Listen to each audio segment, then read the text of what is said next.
We've all seen the movie version of Frankenstein. Lightning cracks, the corpse twitches, and suddenly, life.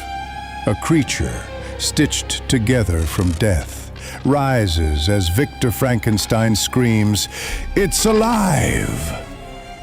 But here's the twist. What if the movie got it wrong? What if Victor actually fulfilled the creature's deepest, most desperate wish? What if he created a partner and rewrote the entire story of Frankenstein forever? Today, we step into a chilling alternate timeline, a world where the creature didn't remain alone.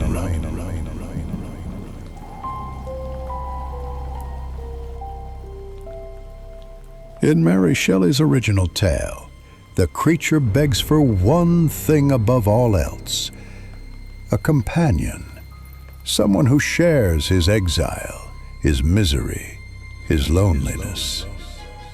Someone who could look at him not with horror, but with understanding. Victor fears what such a union might bring, but guilt gnaws at him, pulling him toward an impossible choice. Now, impress this. A frozen hut at the edge of the Arctic Sea. Outside, the creature waits, massive, silent, pacing like a wounded beast, trying not to hope. Inside, Victor works feverishly by candlelight, hands trembling over pale, lifeless flesh. He stitches, he sparks, he summons the lightning of his genius or his madness.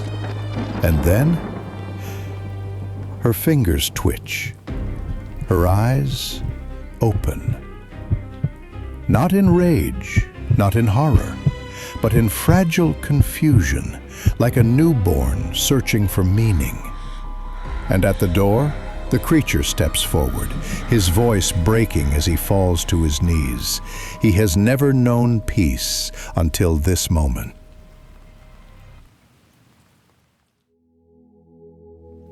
At dawn, the two figures walk away from the hut, hand in hand, toward the untouched glaciers of the north.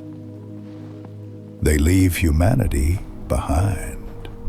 And what follows is something the world never imagined: a home carved from ice and stone, shared stories in the quiet glow of the aurora, loneliness melting into companionship, sorrow softening into something like love.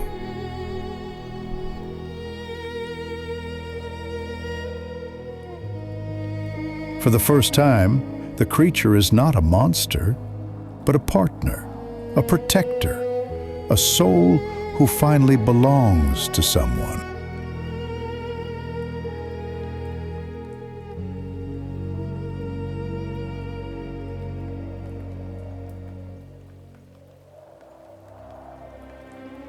Years pass. Whispers begin to drift through the world of explorers returning from the Arctic. Some claim they saw two towering silhouettes moving across the ice. Others swear they were saved by strange figures during deadly storms. Some think them spirits, others monsters, and a few guardians. But scientists fear something else entirely. Could these beings reproduce?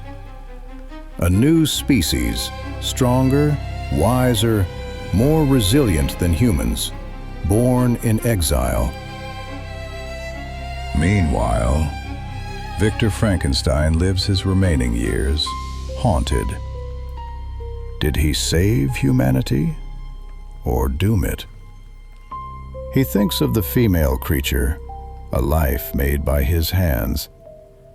He wonders if she loves or hates or mourns the world that never asked for her. And always, he remembers the promise he kept and the vengeance he prevented. He dies never knowing whether his creations lived in peace or built something far greater or far more terrifying.